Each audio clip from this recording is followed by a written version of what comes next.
안녕하세요. 혹시 주식 투자 시작하려는데 뭐 우선주니, 가치주니 하는 말들 너무 어렵지 않으세요?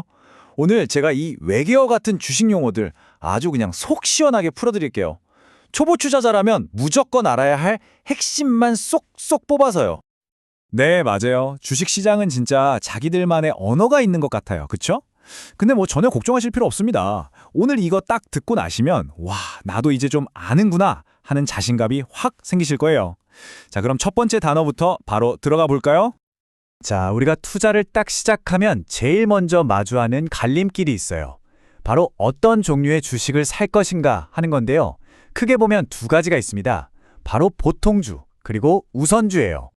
이 둘의 차이가 뭐냐면요. 이게 아주 재밌는 선택지를 줍니다. 자, 보통주를 사면 여러분은 회사의 주인이 되는 거예요. 그래서 주주총회에서 저는 이 의견에 찬성합니다 하고 투표할 수 있는 바로 의결권이라는 걸 갖게 되죠.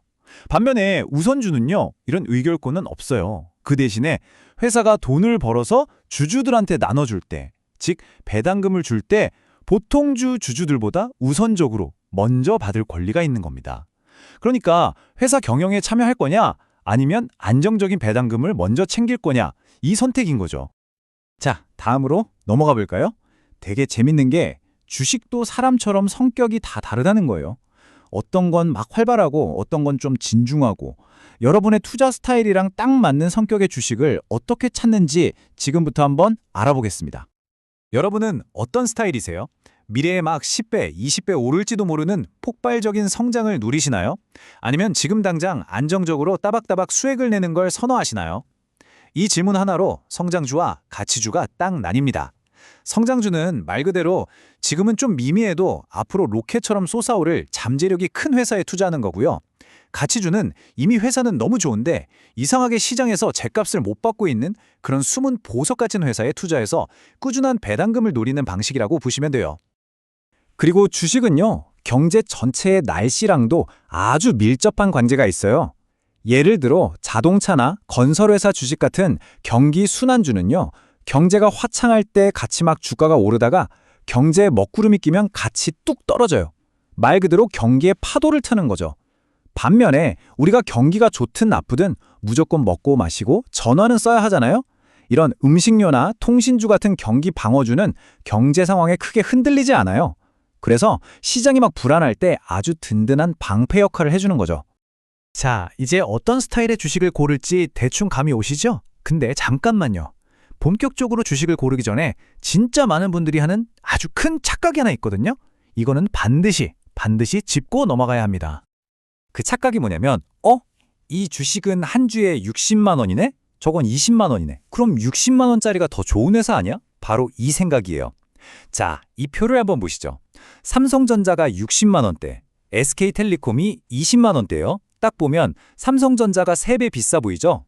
근데 함정이 있습니다. 바로 액면가라는 걸 봐야 해요. 이게 뭐냐면 주식 한 장의 최초 가격인데 삼성전자는 5천 원이고 SK텔레콤은 500원이에요. 자, 공평하게 SK텔레콤 액면가도 5천 원으로 맞춰서 주가를 환산해보면요. 와, SK텔레콤의 가치는 무려 200만 원이 넘어갑니다. 그러니까 겉으로 보이는 가격만 보고 판단하면 정말 큰일 나는 거죠. 이게 진짜 중요한 포인트입니다. 좋습니다. 가격의 함정도 알았으니 이제 진짜로 투자자들이 어떤 기준으로 주식을 고르는지 한번 볼까요? 크게 보면 두 가지 방법이 있어요. 그리고 이 두 가지 방법은 서로 생각하는 게 완전히 다릅니다. 바로 여기서 아주 근본적인 질문이 나옵니다. 여러분은 어떤 투자자가 되실 건가요? 회사의 재무제표, 실적, 성장 가능성 같은 걸 샅샅이 파헤쳐서 이 회사의 진짜 가치를 찾아내는 기업 탐정이 되시겠습니까? 아니면 그런 건 다 필요 없고 오로지 주가 그래프, 즉 차트만 보고 투자자들의 심리를 읽어서 미래 가격을 예측하는 시장 심리학자가 되시겠습니까? 먼저 기업 탐정, 즉 기본적 분석을 하는 사람들은요, 진짜 탐정처럼 움직여요. 이 회사가 돈은 잘 버는지, 빚은 없는지, 앞으로 더 성장할 수 있는지 이런 기업의 펀더멘털, 즉 기초 체력을 꼼꼼하게 분석합니다. 그리고 결론을 내리죠. 아, 이 회사는 정말 좋은 회사인데 지금 주가가 너무 싸다. 이런 저평가된 주식을 찾아내는 게 이들의 목표예요. 반면에 시장 심리학자, 즉 기술적 분석가들은 생각이 완전 다릅니다. 이 사람들은 회사가 어떤지는 중요하지 않다. 모든 정보는 이미 주가에 다 반영되어 있다고 믿어요. 그래서 이들이 보는 건 오직 하나, 바로 차트입니다. 과거의 주가 움직임과 거래량 속에 투자자들의 희망, 공포 같은 모든 심리가 다 녹아있다고 보고 그 패턴을 분석해서 이제 오를 타이밍이다. 이제 팔아야 할 신호다. 이런 걸 예측하려고 하는 거죠.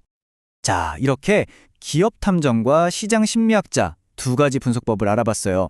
근데 여기서 정말 궁극적인 질문이 하나 나옵니다. 과연 이런 분석들이 정말로 시장 평균 수익률을 꾸준히 이길 수 있을까요? 시장을 이긴다는 게 가능하긴 한 걸까요? 이 엄청난 질문에 대해서 아주 단호하게 아니요, 그건 불가능합니다 라고 말하는 굉장히 유명한 이론이 있어요. 바로 효율적 시장 가설입니다. 이 이론의 핵심 아이디어는 생각보다 간단해요. 시장은 너무나 효율적이고 똑똑해서 어떤 정보가 세상에 나오는 순간 0.1초 만에 주가에 즉시 반영된다는 거예요. 그러니까 우리가 열심히 기업 분석하고 차트 보고 해봤자 이미 다 가격에 녹아들어가 있어서 아무 소용이 없다는 거죠. 한마디로 시장을 이기려는 모든 노력이 헛수고라는 좀 허무한 이야기이기도 합니다.